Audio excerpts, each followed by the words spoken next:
Emmanuel, so you told that you would want more explanations about the span of a set. So let's talk about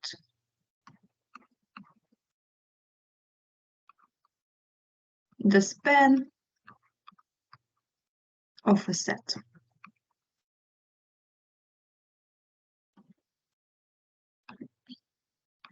Okay, let's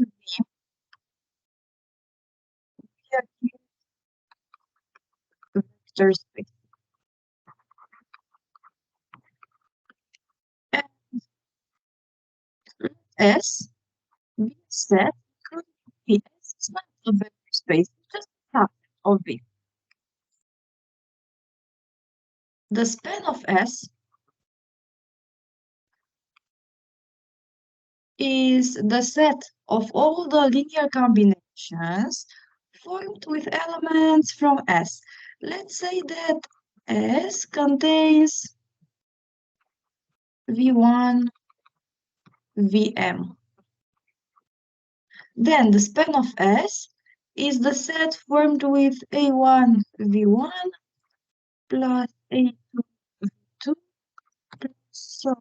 plus AF, Vm with A1, A2, A in the case.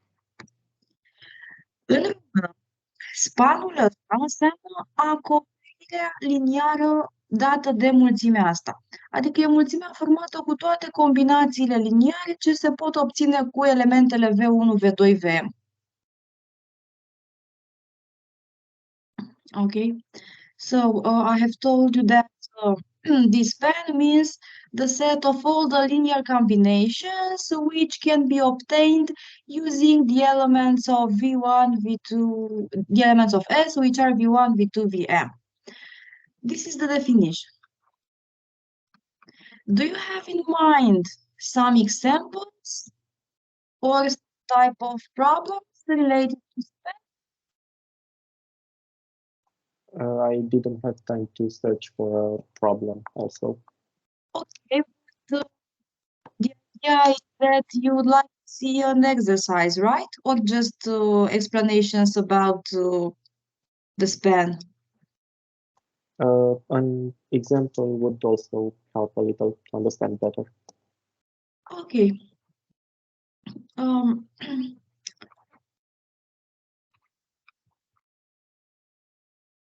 So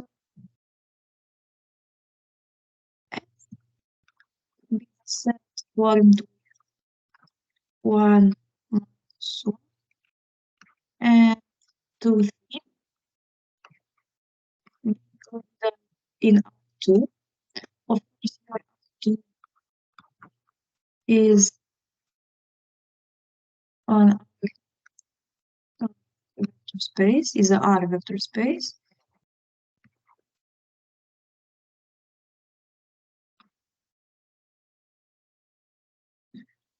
And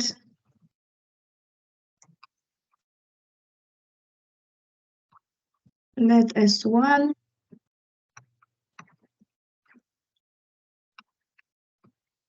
be this one.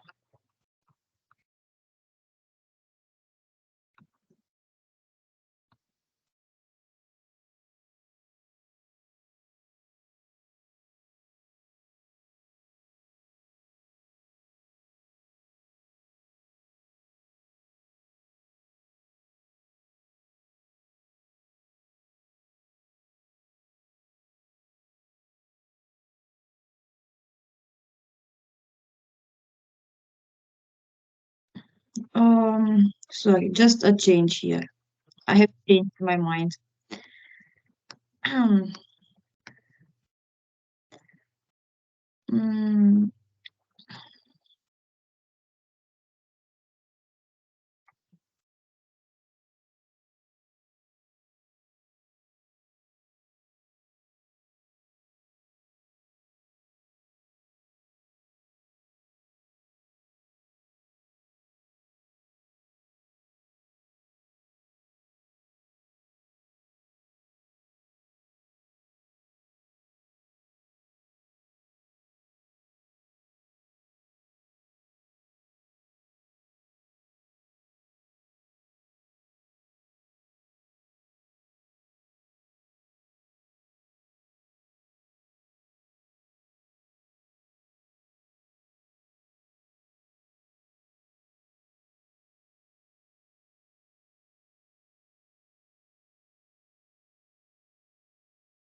How should the first point?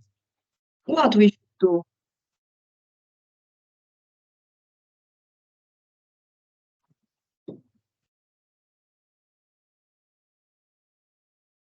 What we should apply to solve A? How span of S looks like? In order to find the span of S, we also need the scalars from R, and we need two scalars, let's say alpha and beta in R. Yes, because these scalars could be any scalars from R. So the span of S is the space of all the combinations.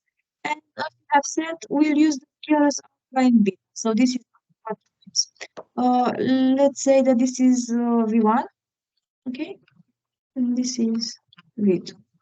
So you have alpha times V1 plus beta times V2 with alpha and beta in R. So this is alpha times 1 minus 1 plus beta times 2, 3 with alpha and beta in R. And now I'm making the computations here. So at the end I will have alpha times 1 plus 2 beta. So I have alpha plus 2 beta.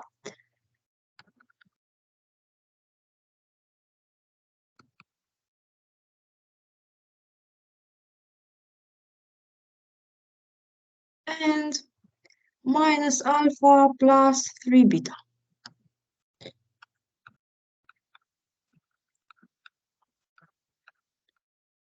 Alpha and beta. And this is a vector subspace of R2.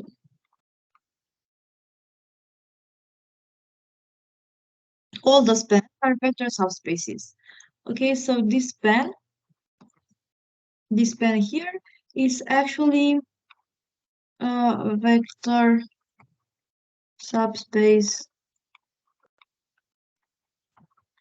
of V.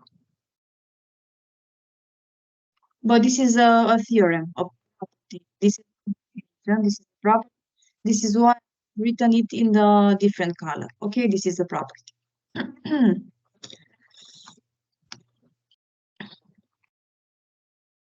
Okay, and this was point A. So it was very, very simple. The point B, of course, is solved similarly. Let's say that this is one and this is two. So I have span of S from the definition. Let's use R letters. Let's say that we have A times U1 plus B times U2 with A and B in R. So this is actually A times 3, 1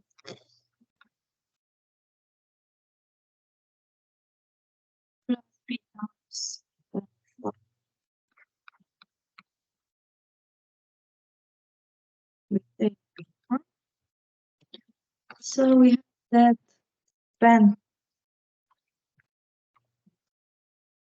of strong is 3A plus B and A plus 4B with A and B in R. So this is the first span, and this is the second. Let's move to point C. How do you prove that span of S is span of S1?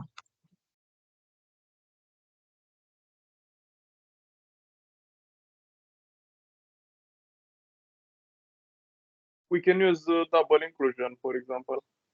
Yes, exactly. You have to prove two facts. First, that span of S is span of the span of S1 is included in span of S. In order to prove one, you have to take an element V from span of S and we want to prove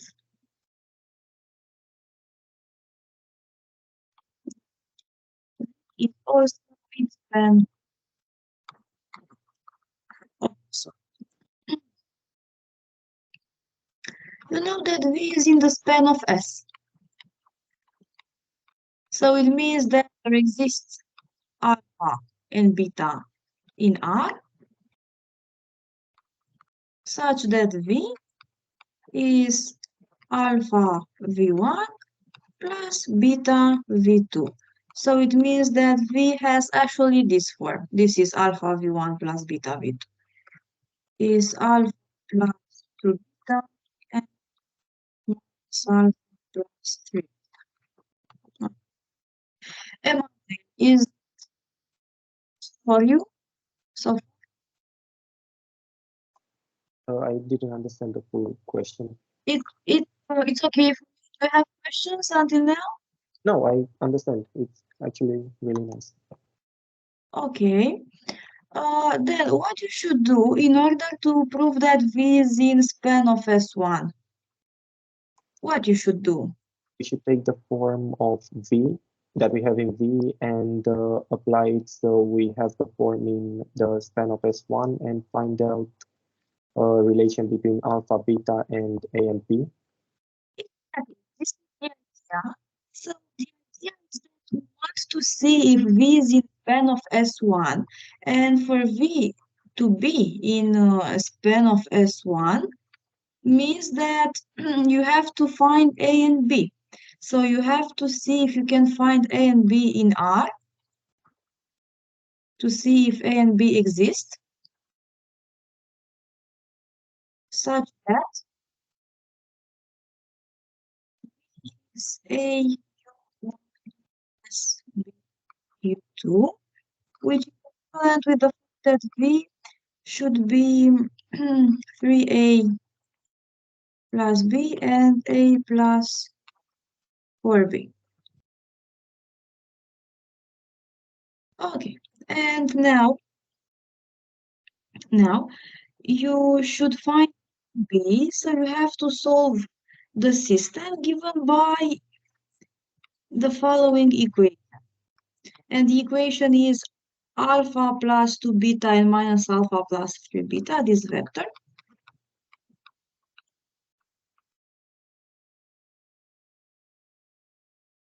Is actually 3A plus B and A plus 4B. Okay, we have a system. I'm going to do the system this way. I'm going to start with A and B because you have to find A and B. So this is to write them first. So you have 3A plus B equals alpha plus 2 beta. And A plus 4B is minus alpha plus 3 beta. Okay, so from here you have to find A and B, and you will see that A and B exist.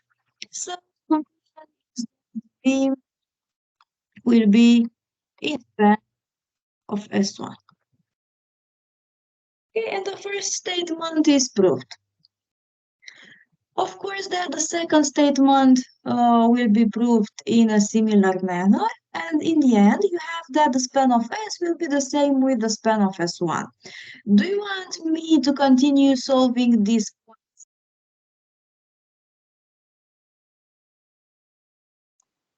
No, I understood this one. Thank you. Okay. But who is really span of S or span of S1?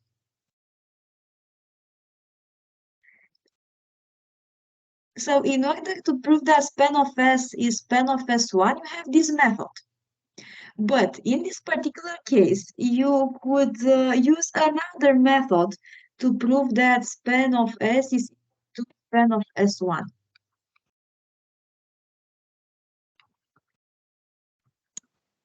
The one with the basis.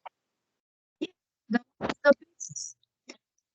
Let's take a look at the elements of S. The elements of S are V1 and V2. Are they independent?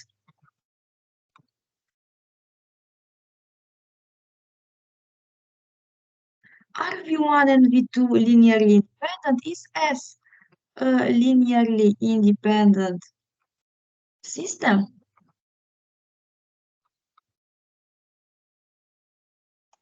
If we compute the rank of the matrix given by V1 and V2, yeah, they are linearly independent because the rank is 2 and maximum. Exactly. Take a look at this matrix. V1 is 1 minus 1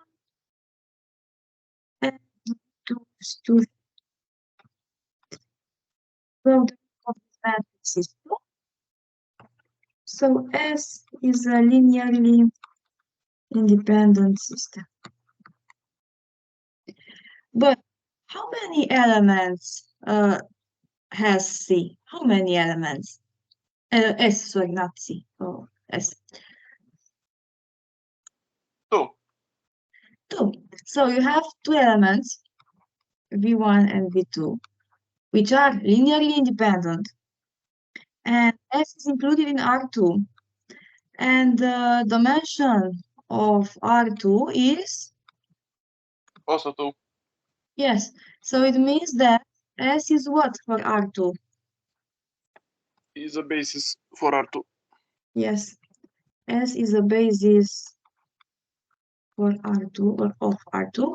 So it means that also S is a generating system for R2. And the generating system is equivalent with the fact that span of S is R direct. So you have this equal span of S. Then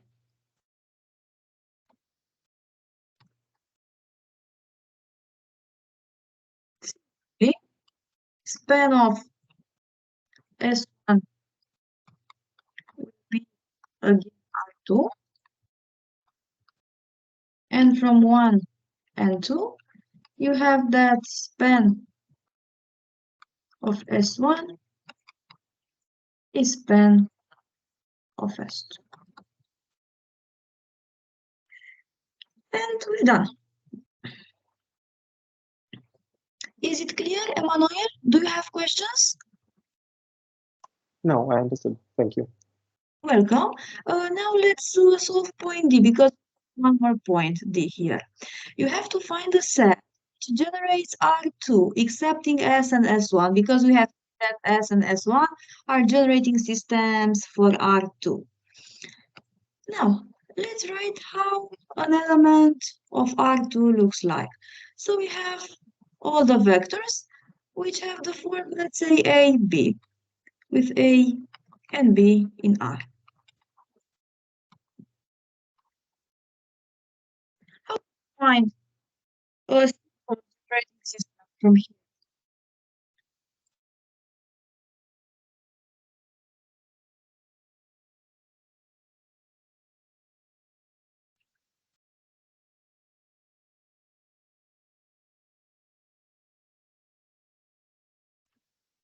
Well, you can write this vector as A 0 plus 0 B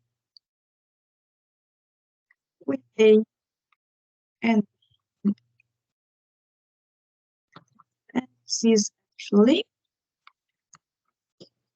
A times 1, 0 plus B times 0, 1 with AB in R.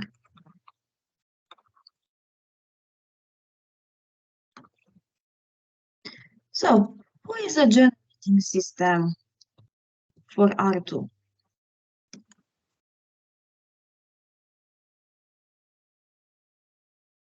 is a generating system. This is actually the span of Is the first two terms of canonical basis, E1 and E2. this is the span of 1, 0, and 0, because the definition of the span is the set of all the linear combinations with this vector. So you have that R2 is written actually as the span of this set. So this set is also on generating system of R2, and exactly to know this is E1 and this is E2, so this is actually the canonical basis of R2. Oh. Then, what questions do you have? Do you have questions from what we have discussed? Yes, No? we can make exercises about the canonical form of the quadratic. Yes. What we did last time. Yes, exactly. We could solve such exercises, but then other questions.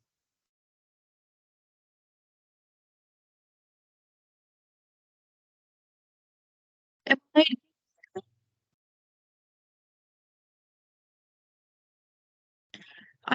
to write in chat? So,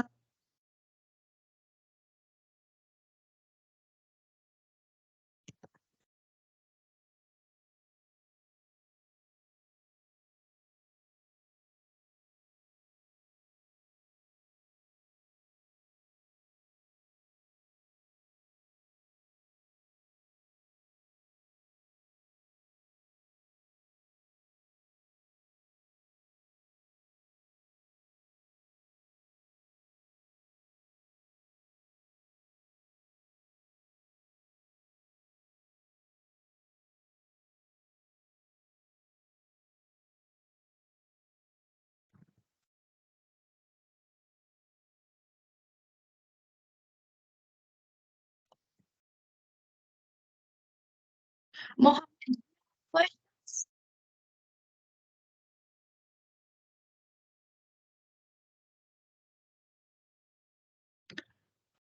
Okay, if you have questions, chat. I'm sorry, but I just joined now. Okay, okay. But do you have questions related to what have you seen at the seminar? Can we do another exercise with bases, please? Like with this type of exercise? Like this one? Yeah. But your colleagues have already seen this problem. I think that a better idea for you to read again this Okay. theory All and right. this example. Oh, okay, so try to read again this example. And if you have questions, if you still have questions related to what we have done here, ask me the following time because your colleagues have already seen this problem. Okay. Okay.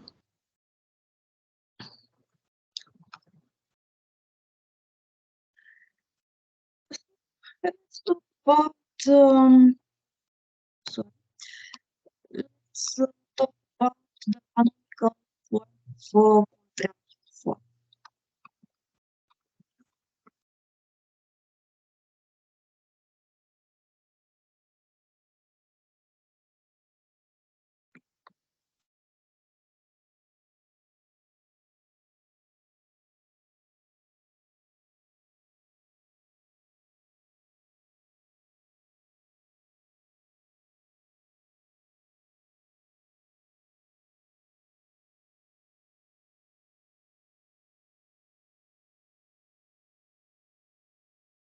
Okay. In the last seminar, you see that quadratic form means what is called a canonical form. And you have seen three methods for obtaining this canonical form. The idea is that I haven't had enough time to give you more details about these methods. But next week, you'll see more examples with much more details. But now let's find what we have seen in the first seminar of quadratic form. And just also some examples, but I that you will see them next time more days. Not these ones, of course, are examples, but you will have more explanations. How a quadratic form looks like. Let's say that we are in R2. Okay, let's say that we are in this space. How a quadratic form looks like.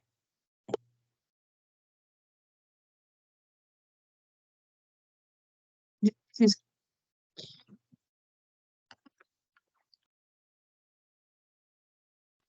the form x1 x1 squared plus a1 2 x1 x2 plus a2 2 x2 squared.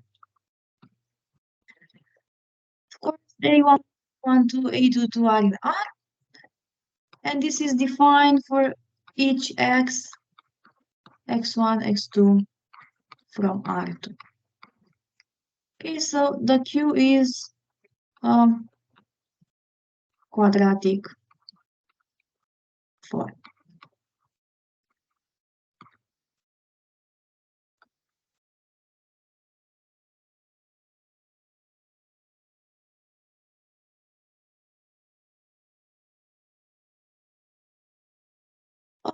And the form of this one looks like.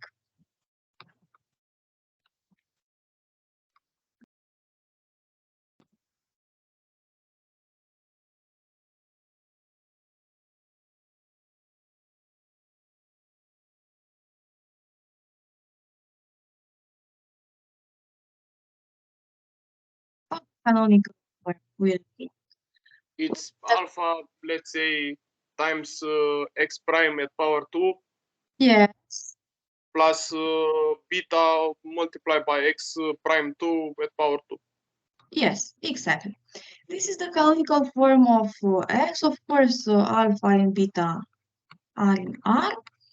And the idea is to go from this form to this form. Okay, so how do we obtain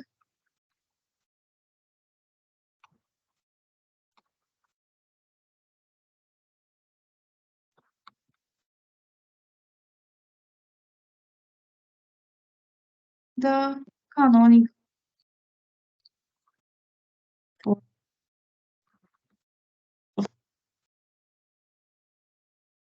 You have three methods. Method one is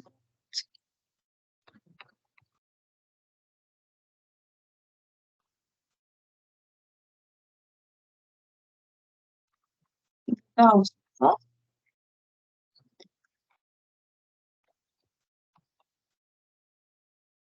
Method two is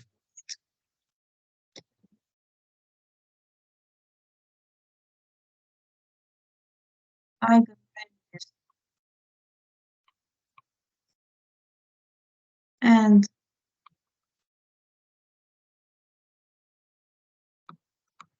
eigenvalues method. And method three is called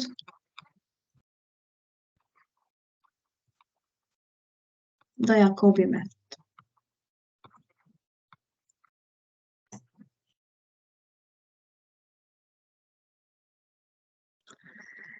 Okay, I must tell that in the previous seminar, I have showed you how to get to the canonical form using these three methods, but the solution was somehow incomplete because we didn't find the basis with respect to which Q has this canonical form.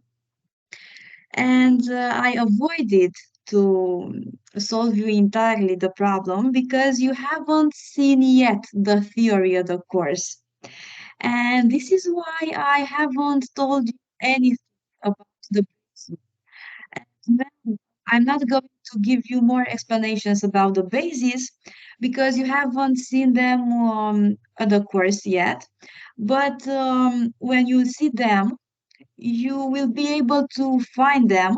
So in the following seminar, you will also see how the bases look like. But far, we'll talk just about this one without finding corresponding basis with respect to which you has this particular. Okay, so it's not complete now because you haven't seen the entire theory, but it will be complete in the following seminar.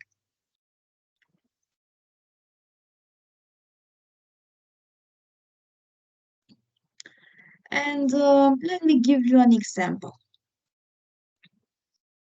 Just a second. Just find it because otherwise we're going to work out of finding the vectors and eigenvalues. Um, just a second.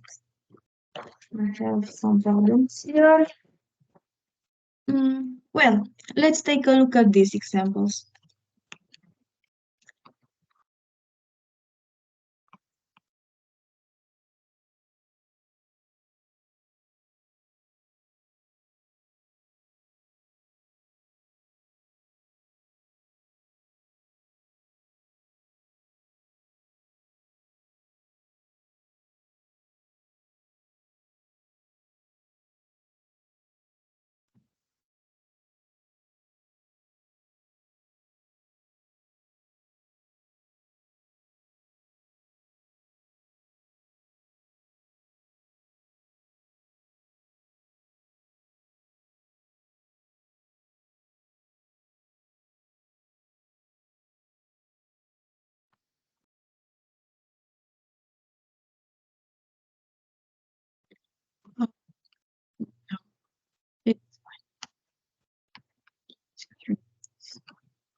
you can do here in order to obtain some expressions?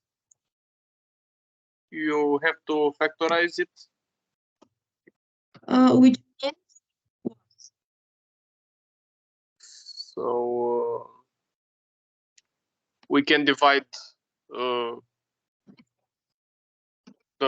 middle IC for the A exercise, no? Please. Could you please repeat? Can you repeat, please? Oh, okay. So for the first exercise, for Yes. using the Gauss method, you have to factorize the expression to write like factors and then like a sum. So we can have a common factor between we can say like this 3x1 at power 2 minus 3x1 x2 minus x1 x2 plus 3x2 at power 2. Yes, but okay, I'm right as you have told me. So this is 3x1 squared minus 3x1 x2. Oh, sorry, minus x1 x2 plus 3x2 squared. Okay. And just a second. Okay. And now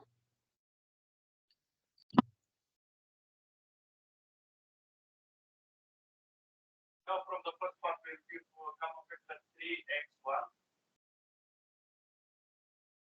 and we'll have 1 minus x2.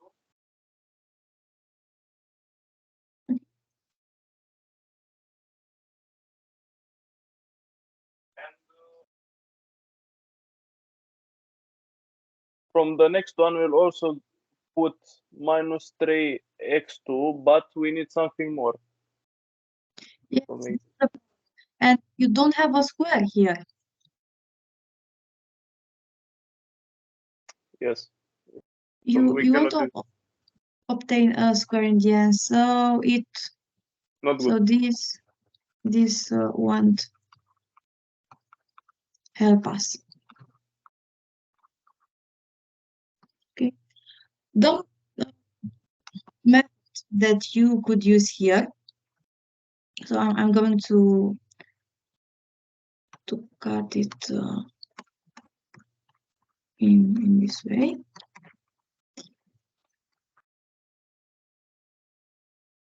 The method that you must use here is a method based on the algebra of 7th grade, which actually tries to form squares. The idea is that here you must have at most 2 squares. If you have 3 squares, is not good. At most 2. 1 is okay. 2 is okay. 3 is not okay. So you have to start with these terms. First of all, you have to start with the terms that contain x1. Okay, so I'm going to write in color 3 times 3 times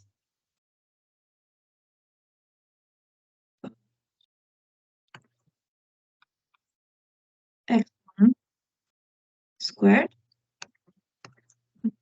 minus 4 x1 x2. What's next? 3x2 squared. And I must group these terms which contain x1. Okay, I have to group all the terms which contain x1. This is the idea. Then I must form a square here. And you know that you have the formula. I'm going to write it here. A minus b all squared is a squared minus plus b squared. Okay, so these two terms, this one, are very similar with these two terms, this one and this one. So a squared would be 3x1 squared, but you have here a 3. If you want to find a, then you will have to compute the square root of 3. Personally, I don't like to work with square roots, and this is why I'm going to write in this way, 1 over 3 times 3 squared times x1 squared minus 12 x1 x2, and the rest will come. And you have 1 over 3 times. This is actually 3x1 squared minus, let's use this formula. I must write here 2 from the formula, so I have 2 times. Instead of a, I have 3x1, so you have 3x1 times. And what do you need here in order to obtain, in the end, 12x1, x2? What do you need here?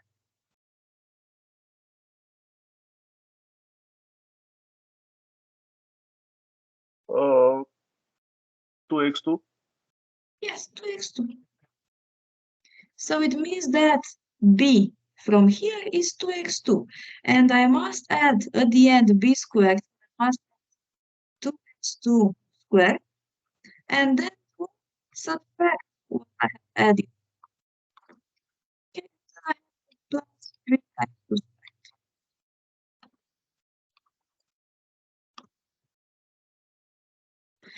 Now, let's take a look at what we have.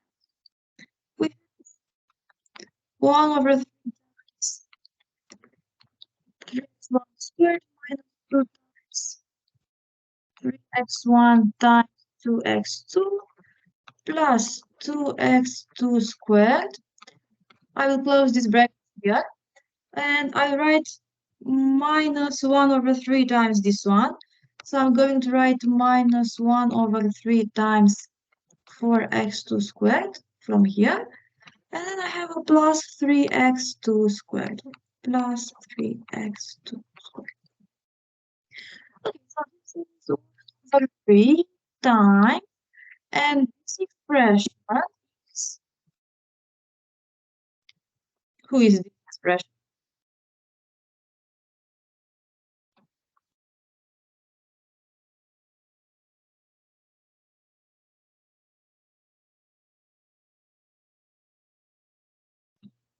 It's 3x1 minus 2x2 square. And we have minus 4 over 3 plus 3. Here it is 3. So you have 9 minus 4, so is 5.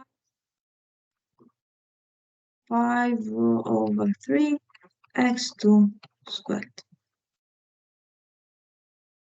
And let's denote 3x1 minus 2x2 by x1 prime. And let's denote x2 by x2. This is the notation.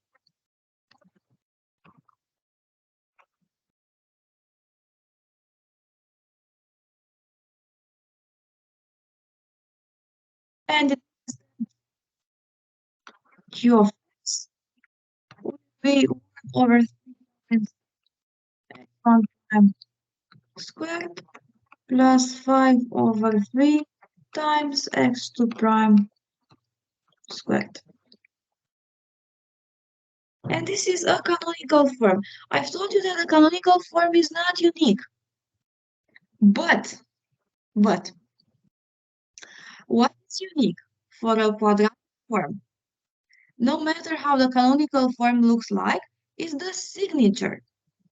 The signature means how many positive coefficients do you have here, how many negative coefficients do you have, and how many zeros coefficients do you have. So the signature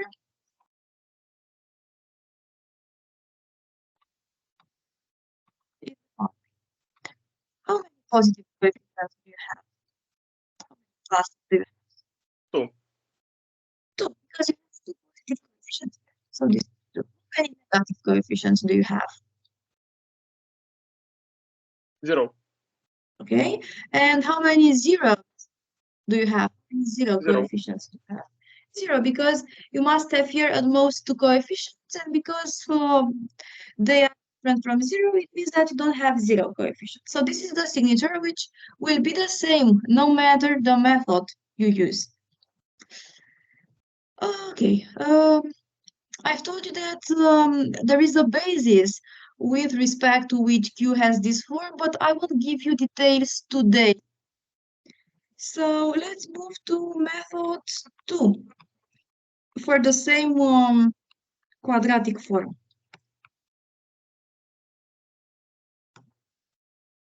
Sorry, I have to take some print screens for this project. It's math.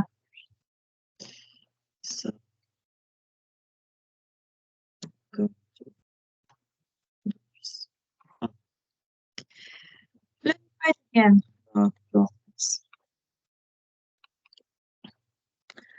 Q at is 4x1 x2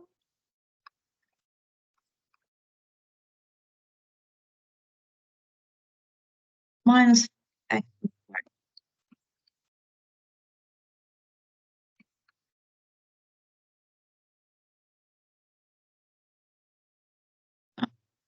Oh, sorry, I was taking a look at is yes, square. We are still at point, but I was looking at B. Minus 4x1 x2 plus 3x2 squared.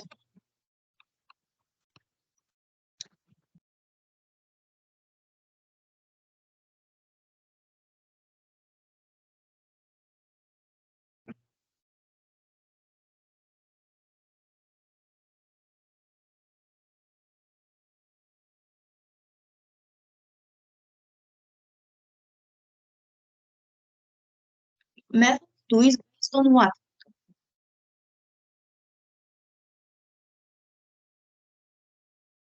So for the method 2, we'll need the matrix, Yes. and we can get the matrix by, I think it's on approach. We can make the transformation to the AXX from where we obtain the QX. Yeah. And then from there, it's easy to get the matrix. Yes, but I don't want to find the bilinear form associated to Q because I don't like to work a lot. I like to see simple solutions and fast solutions. So in this case, the matrix associated to Q, which will be denoted by A, can be found in the following way. I must write here x1, x2, I must write here x1. What's the coefficient of x1 times x1, which will be put here, x1 times x1, which is the coefficient? 3. 3. Okay. Then the coefficient of x2 times x2, which will be put here, is 3. 3 again. Then here and here, I must write coefficient of x2, x1, and the coefficient of x1, x2. So actually, you will have the same number here and here because x2, x1 is the same with x1, x2. But the sum of these coefficients must be this coefficient. So in each place here, in each position, I must write what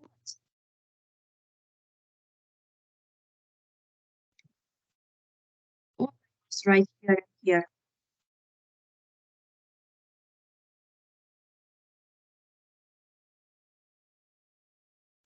Minus 2 and minus 2.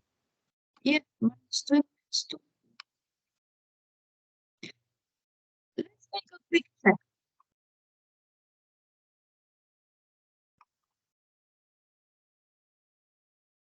You have that Q of x is x transposed times A times x. This is the form. This is the matrix form of Q. X transpose means x1, x2. A is 3 minus 2 minus 2, 3. And here I'm taking x1, x2. Let's make these computations to see if in the end we get this expression. This is vector. So we have 3x1 minus 2x2 and minus 2x1 plus 3x2. And when you multiply them, you get x1 times 3x1 minus 2x2 plus x2 times minus 2x1 plus 3x2.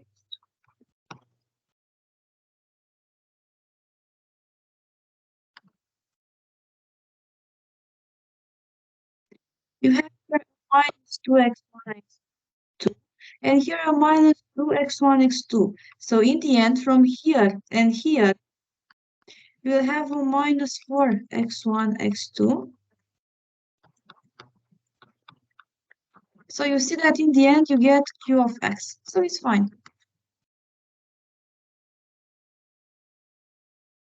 Okay, so the idea is to divide this coefficient by 2 because we have two positions in the matrix which contain the coefficient of x1, x2, this one. And matrix A must be symmetric, so A is the same with A transposed. And the matrix will look in this way. Okay, is it clear?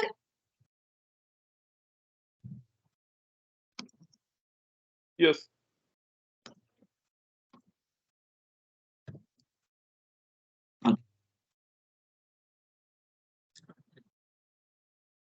So the matrix. Okay, that is 3 minus 2 minus 2.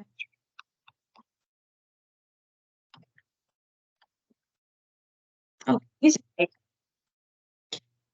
And the idea is that the associated form with A, so the associated form of this one is 3x1 squared minus 4x1 x2 plus 3x2 squared. I want to get a different form of Q, which is alpha times x prime plus beta times x2 prime squared. And for this, I will have what matrix associated? What matrix? Is the diagonal form. Yes, exactly. So I will have, let's think that here we have x1 prime and here x2 prime, and here x1 prime and here x2 prime. So you'll have alpha and beta on the main diagonal and then zeros because you don't have x1 prime, x2 prime. Yeah? So it's actually the diagonal form. And this diagonal form will contain the eigenvalues because you know that the form is the form given by the eigenvalues. So this method consists of finding the eigenvalues. Okay, so this was step 1. We have to find A. Okay, this is the estimation. Okay, and we have to go to step 2. And we have to find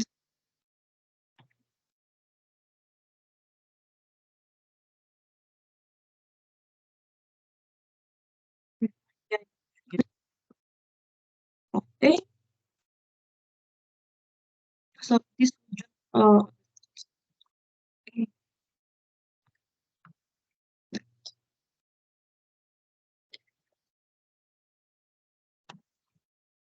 the eigenvalues of A. So we have to compare A minus I equal 0. which is 3 minus lambda minus 2 minus 2, 3 minus lambda equals 0. Please find the eigenvalues. I will let you 2 minutes to find the eigenvalues.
Have you found the eigenvalues?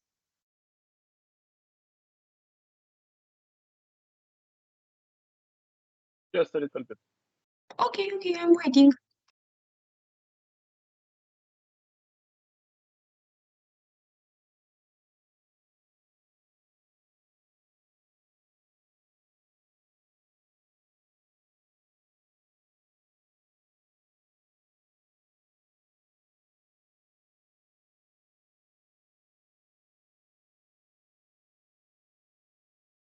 It's 5 and 1.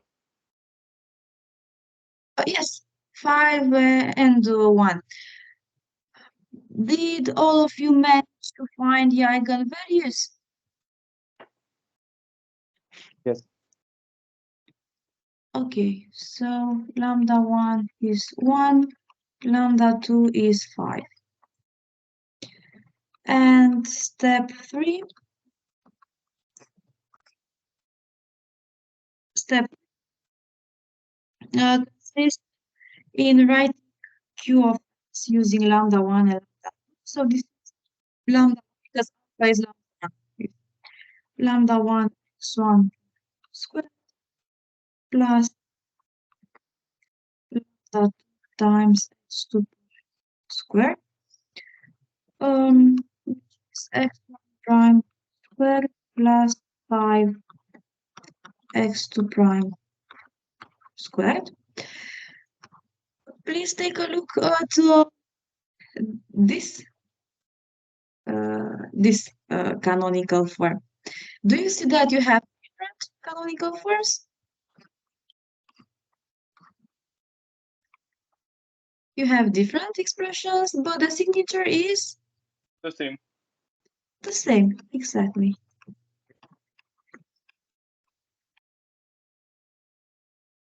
You have two pluses, 0 minuses, and 0 zeros.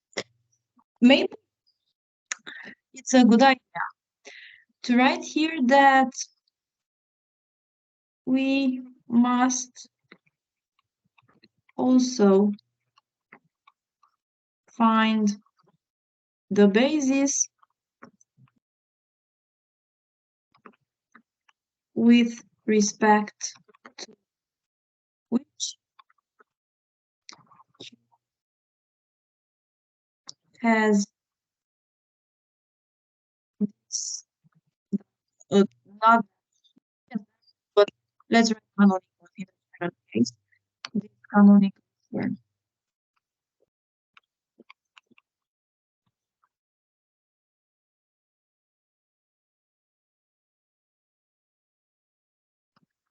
But we'll see how to find the basis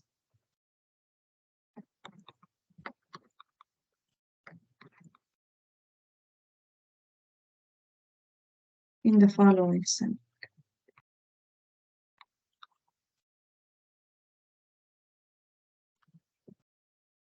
And for method one, the same. Okay, so we must find the basis. Okay, and at this point it's incomplete if you don't find the basis, no? Yes, yes. Okay. But we'll see how to find it.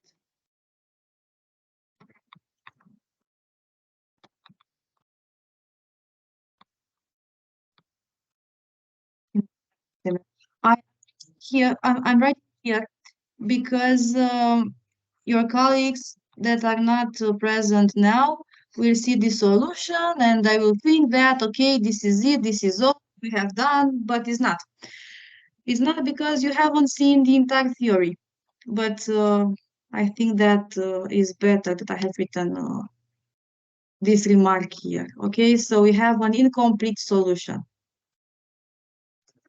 You will see that the basis in method 2 is actually formed with orthogonal eigenvectors. So here, in order to find a basis, you must find the eigenvectors corresponding to lambda 1 and lambda 2, and you must orthonorm them. And the orthonormed eigenvectors, will be the basis for the method based on eigenvalues and eigenvectors. So in this case, the basis suppose finding vectors, but I give you more detail. And let's move to method 3.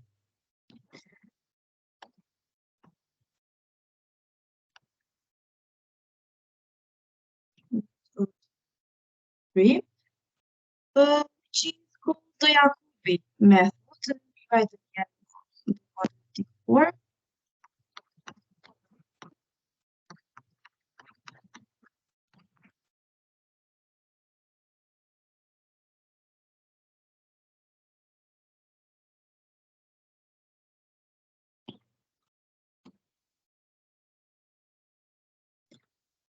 Okay. This Jacobi method consists of writing the matrix and computing the principal minors of that matrix. Just a second.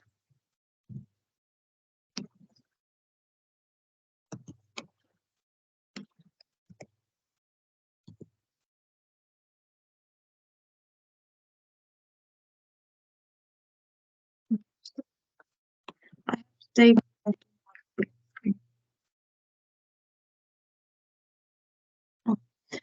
so the matrix of Q, not discarded. The matrix of Q, denoted by A, is the same, is 3 minus 2, and 3.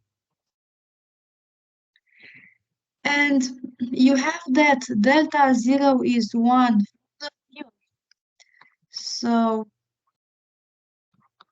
it's just a notation. We know delta 0 to be 1. This is why order 0. Don't have a minus for the 0 dimensions, but we can see that the minus of order 0 are denoted by 1. Delta 1 is the minor formed with the first line, first column. So in our case is 3. And delta 2 is the minor formed with the first two lines and the first two columns, which mean actually the determinant. And this is 9 minus 4 is 5, actually.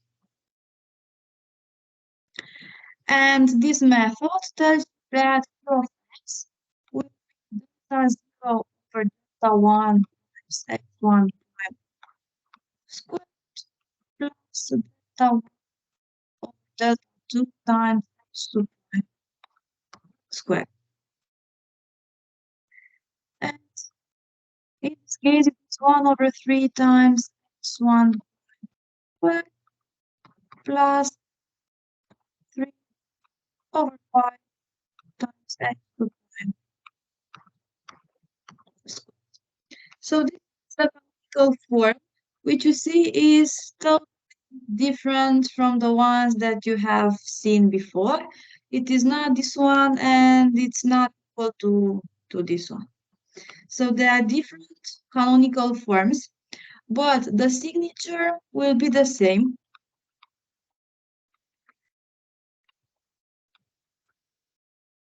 The signature is the following.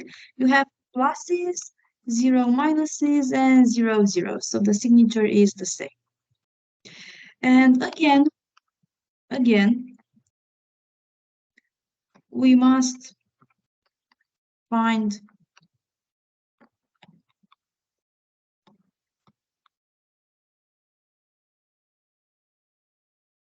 the corresponding bits. Do this in the next step. So solution is always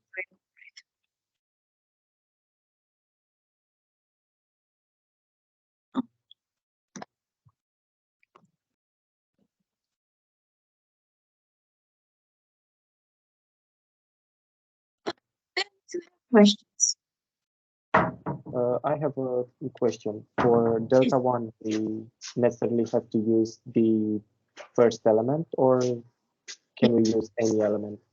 No. It depends that delta 1 is this element. So if you matrix no matter what comes, then the first element will be delta 1. This is delta 1. Okay? Yeah. Then the determinant which is obtained by taking the first two lines and the first two columns is delta 2, and so on. Okay, but it is mandatory for delta 1 to be this element.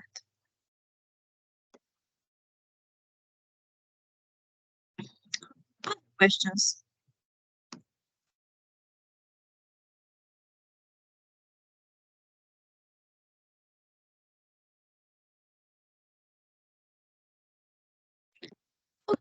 Then, if you have questions, let's move to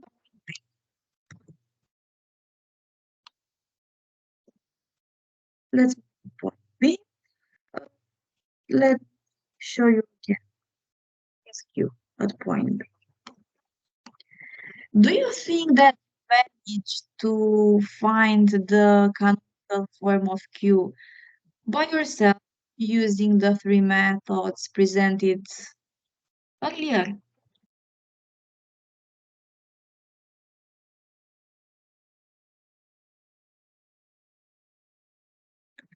So let's try. I'm going to give you 10 minutes. Okay, 10 minutes for finding the canonical form using methods and discuss. If you don't do that, if 10 minutes are not enough, I will give you 15, maybe. But for the beginning, I'll give you 10 minutes to try to find a canonical form. For what exercise? Deep? Yes, for B. Okay, thank you. Welcome.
Have you succeeded to find the canonical form of Q Yes. using all the methods? Yes. Oh, that's great. That's perfect. Let's see. So, point B, so that Q of x has the form 4x1, x2 minus 5x2 squared, where x is x1, x2 in R2. Okay, let's see the first method. How did you find the canonical? Okay, so I think I get a little bit wrong, but so we need the x1 square, okay, for to form Yes, a perfect square. yes, We see here we have minus 5, so at the denominator we'll have to, it need to be a 5. yes, but I want to put a minus 1 over 5 here. Yeah, To I work have with the the, minus in front of the perfect square is a problem.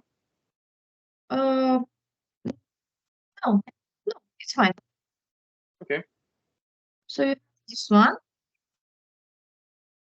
okay, and now because this expression contains also x2, I have to write x2 here because I thought that at the beginning you have to take all the terms that contain that variable that you have fixed.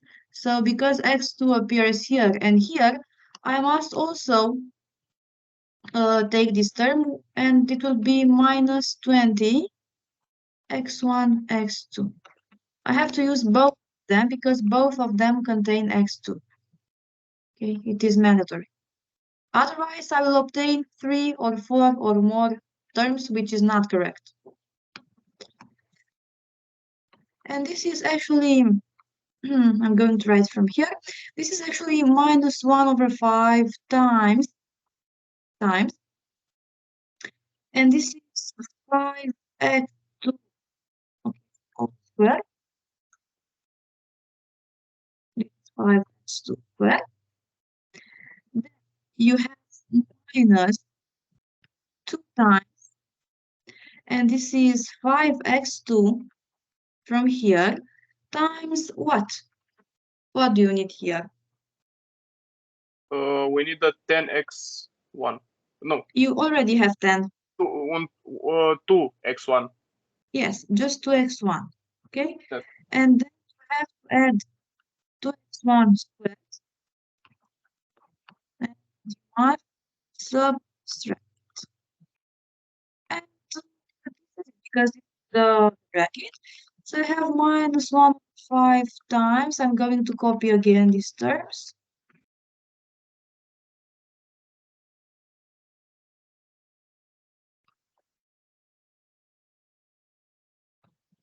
So we put minus 1 over 5 in front to not work with square roots, no? Yes, this is Okay. plus I have 1 1 squared from here. So let's start with this one. So we have 4 over 5 x1 squared minus 1 over 5 times, and this is 5x2 minus 2x. Oh, sorry, this is x1. I have written here x2. I don't know why. Minus 2x1 squared. Okay.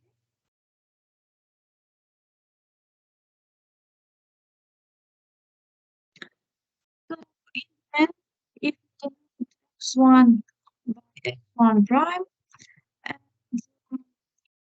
5x2 minus x1 x2 prime, you will have 4 over 5 x1 prime squared minus 1 over 5 times x2 prime squared.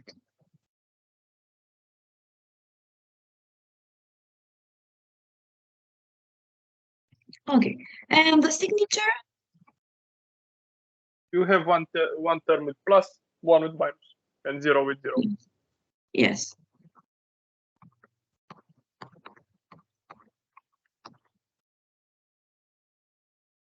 This is the signature, and we must find the basis.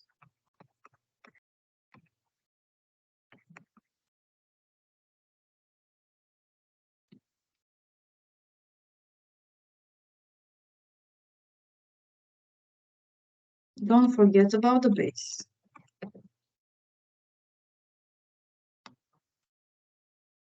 Okay, let's see method 2.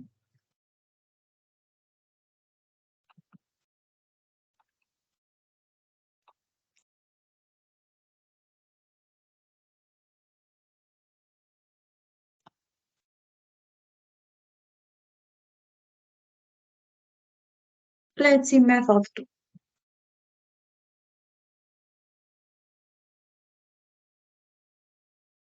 So you have to find the eigenvalues. Okay, first of all, you write the matrix. Yes, yeah, have to write the matrix. Let me copy again Q.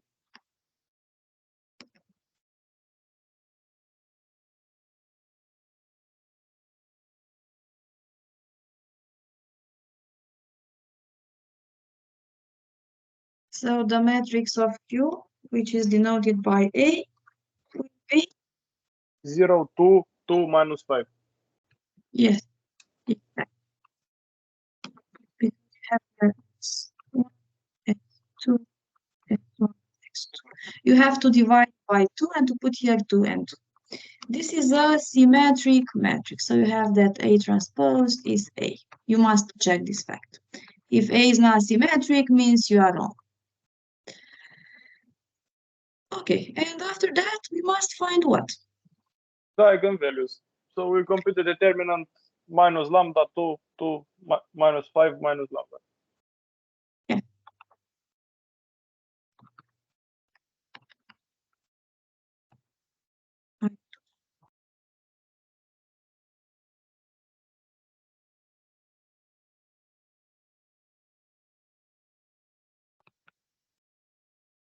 And what? I don't think if I get the good values, but I get 5 plus square root of 41 over 2. Yes. There are some odd, Oh, some strange values. So you have okay. lambda squared plus 5 lambda minus 4 equals 0. Indeed, delta is 25, right? Right. Yes.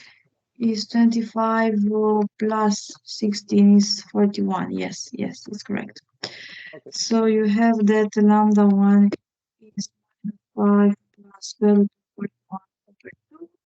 And the 2 is minus square root of 41 over 2. So you see that you could have these type of expressions in the quadratic form. So it means that q of x will be lambda 1 x1 prime squared plus lambda 2 x2 prime squared. So it is minus 5 plus square root of 41 over 2 x1 squared.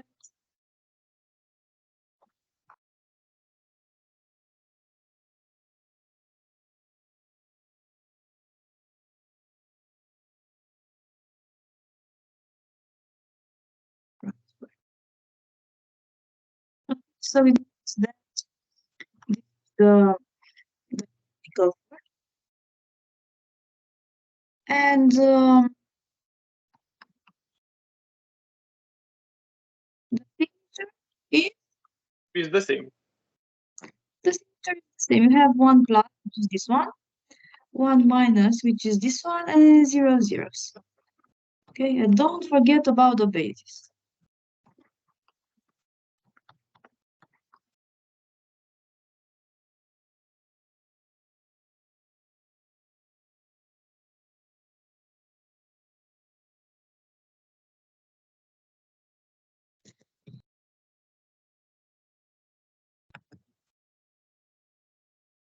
We have a case.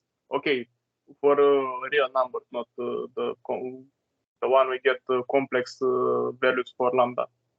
For not working to solve an exercise with this method with eigenvalues.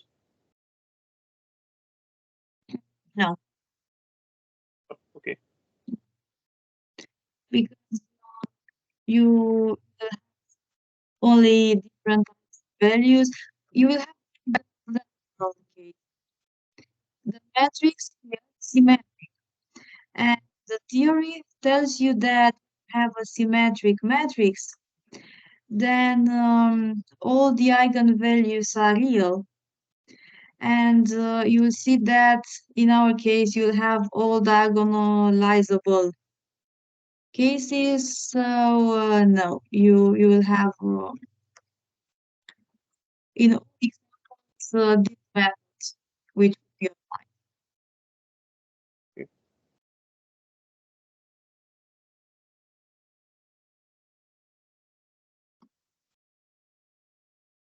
Okay, and let's move to method 3. Use the first theorem which tells you that in this particular case when A is a symmetric matrix, you will see that you'll be able to obtain the eigenvalues which are real and to obtain a diagonal form. So it's fine. Okay. Okay. Let's move to method 3, which is the last one. X. You will have problems here sometimes. Yeah, because in this case it's not working. No? Yes, this is the problem. If you are writing the matrix associated to Q, let's say A, this matrix is this one. Delta 0 is 1 from the theory, but delta 1 is 0. And if you have something which is 0, it is not working because you know that the formula of x is some fractions in which delta 1 and delta 2 appear at the denominator. So it means that this expression doesn't exist because delta 1 is 0. This is a problem. Okay, so we cannot use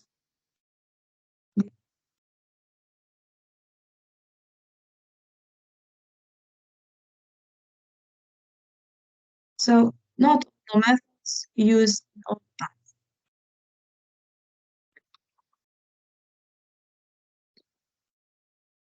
Oh, then if you have questions related to what we have discussed.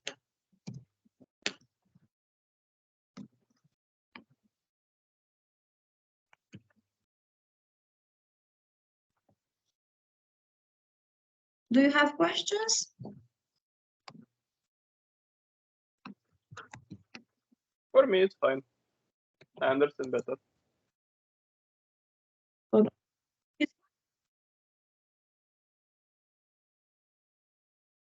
Yes.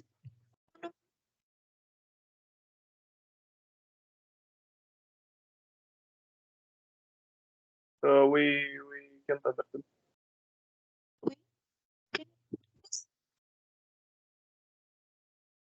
Janan, can you repeat, please? What?